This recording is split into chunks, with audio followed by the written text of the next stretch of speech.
राधे राधे दोस्तों, मैं शिल्पा हरिवंशी आप सभी का एक बार फिर से स्वागत करती हूँ मेरे चैनल हरिवंशी में। तो दोस्तों, पिछले एपिसोड में हमने अपना अध्याय 4 पूरा कर लिया था। आज के वीडियो से हम शुरू करेंगे अध्याय 5 कर्म संन्यास योग। इस अध्याय में कर्म संन्यास मार्ग की तुलना कर्म योग के मार्ग के साथ की गई है। श्री कृष्ण बताते हैं कि ये दोनों ही मार्ग, चाहे वो कर्म संन्यास योग का मार्ग हो या कर्म योग का मार्ग हो, दोनों ही मार्ग पर चलने से मनुष्य को एक ही लक्ष्य की प्राप्ति होती है। मतलब श्री कृष्ण की ही प्राप्ति होती है, भगवान की ही प्राप्ति होती है। तो हमें जो भी सूटेबल हो, हम चाहे जिस भी मार्ग से चलेंगे, हम जाएंगे श्री कृष्ण की ही ओर। लेकिन कर्म का त्याग तब तक पूर्ण रूप से नहीं किया जा सकता जब तक मन की शुद्धि ना हो जाए, और मन की शुद्धि भक्ति के साथ कर्म करने से प्राप्त होती है। तो चलिए इसी के साथ आज का वीडियो शुरू करते हैं। हे कृष्ण, आपने पहले कर्म संन्यास की विशेषता बताई और फिर आपने मुझे भक्ति युक्त कर्म योग का पालन करने का उपदेश भी दिया। अतः इन दोनों साधनों में जो एक निश्चित रूप से कल्याणकारक हो, उसको मेरे लिए कहिए। कर्म संन्यास यानी सांख्य योग और कर्म योग दोनों ही कल्याण करने वाले हैं, परंतु दोनों में ही कर्म संन्यास यानी सांख्य योग से भी कर्मयोग श्रेष्ठ है। हे अर्जुन, जो मनुष्य न किसी से द्वेष घृणा करते हैं और न ही किसी से कोई कामना करते हैं, ऐसे मनुष्य को कर्मयोगी तथा सन्यासी समझना चाहिए, क्योंकि द्वंद्वों से मुक्त मनुष्य सुखपूर्वक संसार बंधन से मुक्त हो जाता है। जो अज्ञानी है वही लोग सांख्य योग और कर्मयोग को अलग अलग समझते हैं, परंतु जो ज्ञानी है वही यह बात समझ पाता है कि चाहे कर्म संन्यास यानी सांख्य योग से परमात्मा को प्राप्त करें या फिर कर्म योग से परमात्मा को प्राप्त करें, दोनों का फल एक ही है, परमात्मा प्राप्ति।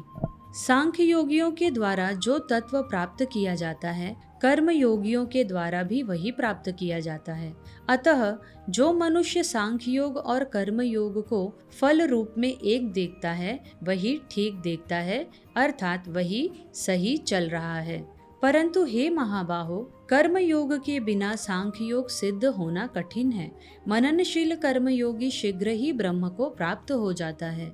जिसकी इंद्रियां अपने वश में हैं, जिसका अंतःकरण निर्मल है, जिसका शरीर अपने वश में है और संपूर्ण प्राणियों की आत्मा ही जिसकी आत्मा है, ऐसा कर्मयोगी कर्म करते हुए भी लिप्त नहीं होता।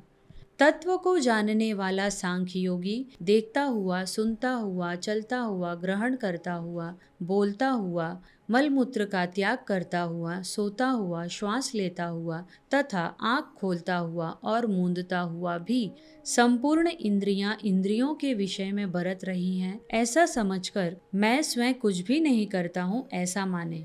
वे जो अपने कर्म फल भगवान को समर्पित कर सभी प्रकार से आसक्ति रहित होकर कर्म करते हैं, वे पाप कर्म से उसी प्रकार से अछूते रहते हैं जिस प्रकार से कमल के पत्ते को जल स्पर्श नहीं कर सकता।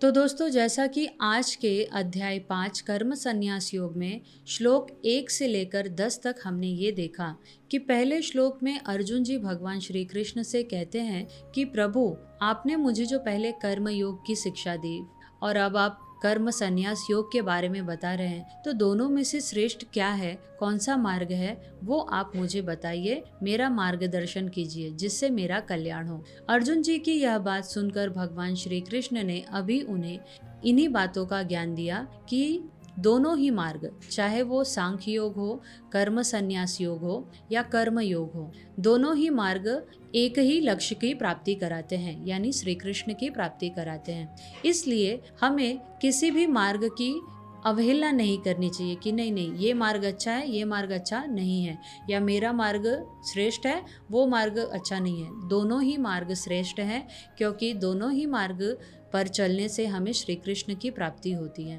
तो भगवान यही कह रहे हैं कि मेरे द्वारा बनाए गए किसी भी मार्ग को बड़ा छोटा ना समझकर किसी भी एक मार्ग को चुनकर उस पर सही तरीके से चलने से तुम मुझे प्राप्त हो जाओगे।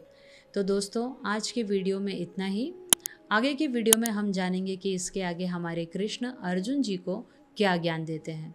मिलती हूँ अगले एपिसोड में, तब तक के लिए राधे राधे। श्री हरिवंश।